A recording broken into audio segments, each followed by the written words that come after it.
ever made macaroni and cheese? I'm not talking about the good kind that you make in a crock pot that really is the best. I'm talking about the really quick kind that comes in the box that has like the packet of powdered cheese in it.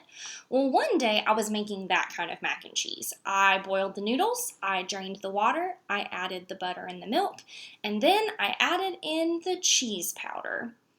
Except it wasn't the cheese powder. I had accidentally picked up a packet of hot chocolate mix. And so instead of making macaroni and cheese, I made macaroni and hot chocolate. And let me just tell you, it was gross. I had gotten busy and stopped paying attention to what I was doing, and unintentionally, I'd stopped following the directions. To make it even worse, I ended up adding the cheese packet in too, so then it tasted like mac and cheese, but smelled like hot chocolate. I made a mistake.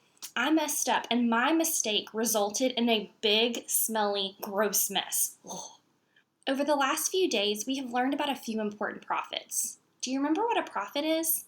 A prophet is someone who hears a message from God and then gives that message to the people.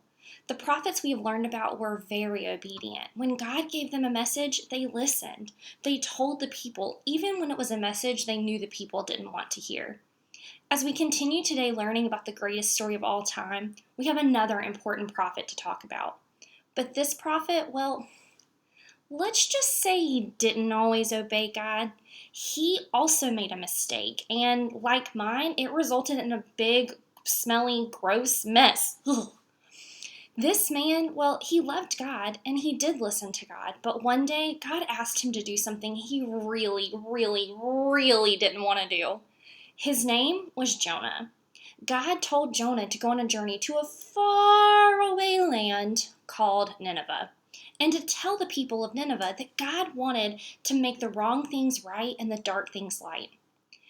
This didn't make any sense to Jonah, because his entire life he had heard about the people of Nineveh. He had heard how horrible they were. He knew that those people didn't love God, and he had never heard a nice thing said about Nineveh or the people, and he didn't understand why God would want him to go there.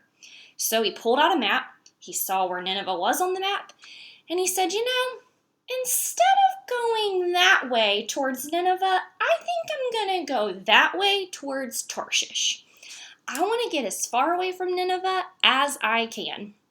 So Jonah bought the first ticket he could, jumped on a boat, and began his journey far away from Nineveh towards Tarshish. Jonah was happy that he wasn't going to Nineveh. In fact, he was so happy that he took a little nap in the bottom of the boat. Well, Jonah was happy with his decision, but God was not happy. God was with Jonah even though Jonah didn't listen. Even though Jonah was going in the opposite direction, and even though Jonah hated the people of Nineveh, which were people that God loved, God was still with him. And God wanted to stop Jonah from going the wrong way, so he sent a storm. Now, this was not just a normal little baby storm. This was a powerful storm with strong winds, and the waves were so high. Jonah woke up and he heard the wind and saw the waves. He knew that even though he had disobeyed God, God was still with him. Jonah turned to the sailors on the boat and told them what had happened. He said, "This is all my fault. I disobeyed God, which I now realize was a mistake. The only way to get the storm to go away is to throw me into the sea."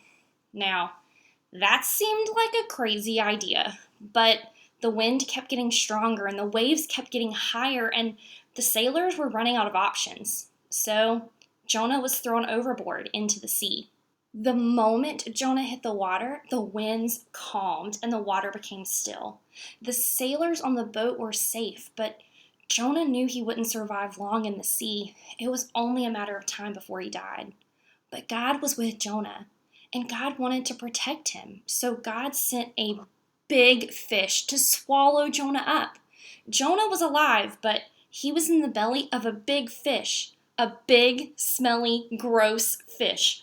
Oh, I can't even imagine how bad it must have smelled. Ugh. It definitely wasn't fun, but Jonah stayed in the belly of that fish for 3 days. When the fish finally spit Jonah out on dry land, Jonah decided to obey God and go to Nineveh. He still didn't understand why God would send him to Nineveh, but he was trying to understand. He was beginning to realize that God loves all people, not just one group. Yes, God loved Abraham and Abraham's children and his children's children's children, and God loved Israel and God loved Jonah, but God also loved the people of Nineveh.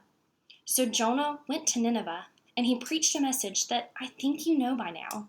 He said, God is not here. Your sin has driven him away. And the people of Nineveh, to Jonah's surprise, began to hope and to pray, God, will you come back to stay?